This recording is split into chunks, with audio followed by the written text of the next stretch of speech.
Enter అయిపోయారు, వాళ్ళకి 0 బిల్లే వస్తా ఉంది. సరే, మీరు ఈ పొరపాటును ఎంటర్ చేసి ఉంటే కూడా మీకు 200 యూనిట్ల లోపల ఉంటే బిల్లు వస్తూ ఉంటే కూడా నేను స్పష్టంగా చెప్తున్నా, మీరు కూడా బిల్లు కట్టాల్సినటువంటి అవసరం లేదు.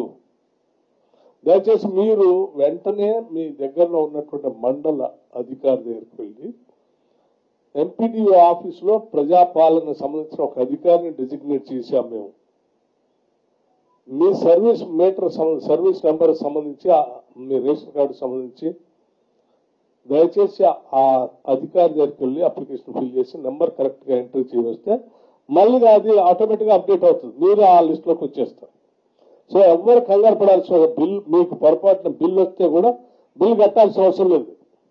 అంటే మీరు నెంబర్ ఎంట్రీ చేయకపోవటం వల్ల పొరపాటున మీకు బిల్ వస్తే మీ సర్వీస్ నెంబర్ మీరు సక్రమంగా ఎంట్రీ చేసుకోలేదు కాబట్టి ఆ ప్రజాపాలన మీరు ఇచ్చిన అప్లికేషన్ సక్రమంగా లేకపోవటం వల్ల బిల్ వస్తే కూడా మీరు 200 లోపల ఉంటే మీరు తిరిగి మళ్ళీ ఎంపీడీఓ ఆఫీస్ దగ్గరకు వెళ్ళొచ్చు, అక్కడ దాన్ని రెక్టిఫై చేసుకోవచ్చు, ఎంటర్ కావచ్చు.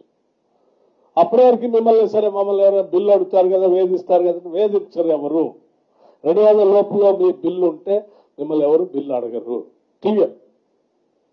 అలా అని చెప్పి మీరు అట్లా బిల్లు పెట్టుకుని బాగుంది. దయచేసి ఆ సెంటర్కి వెళ్ళండి, దాన్ని ఎంట్రీ చేయించుకోండి, ఆటోమేటిక్గా ఆ లిస్టులో ఎంటర్ అవుతారు. ఇది ఐఎమ్ అప్పీలింగ్ 200 యూనిట్ లోపల ఉన్నటువంటి వాళ్ళందరికీ అప్పీల్ చేస్తూ ఉన్నాను. మిమ్మల్ని ఎవరు ఏ కరెంటు సంబంధించిన అధికారి వచ్చి మిమ్మల్ని బిల్లు అడగడు, కానీ మీకు వచ్చిన బిల్లు ఎంపీడీఓ ఆఫీస్ దగ్గరికి వెళ్ళి మీరు ఎంట్రీ చేయించుకోండి దయచేసి.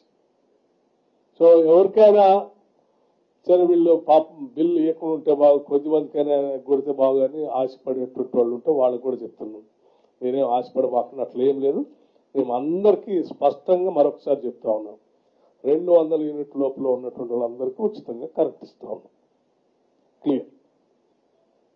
ఇది ఇంకా